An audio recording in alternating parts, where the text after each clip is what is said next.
ছিল মাকুড়ি সপ্তমীর দিন, তাই আমি এখানে অ্যাসাইনমেন্ট লিখছিলাম বসে বসে। তারপর বোনদের বাড়িতে যে সরস্বতী ঠাকুরটা হয়েছিল সেখান থেকে প্রসাদ এনে দিল, তো সেটাই খাচ্ছিলাম। আর মাকুড়ি সপ্তমীর দিন এটা লিখতে হয়, তো সেটাও লিখে নিলাম। তারপর খুব খিদে পাওয়ার জন্য একটু হালকা টিফিনের জন্য এখানে মুড়ি আর চা নিয়ে নিয়েছি, এটা খেলাম একটু মতো, খিদে পেয়েছিল তাই।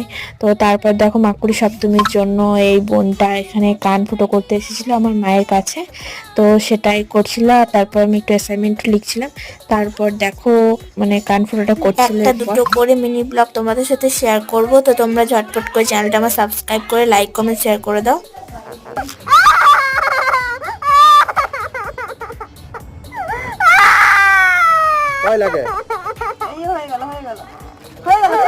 দিনে লঙ্কা চপ বানিয়েছিলাম সন্ধ্যেয়, তো সেটার তো রেসিপি ব্লগ তোমাদের সাথে শেয়ার করছি। তো দেখো এখানে পরের দিন রেডি হয়েছি ঠাকুর বিসর্জনের ব্লগ পরের ভিডিওতে আসছে।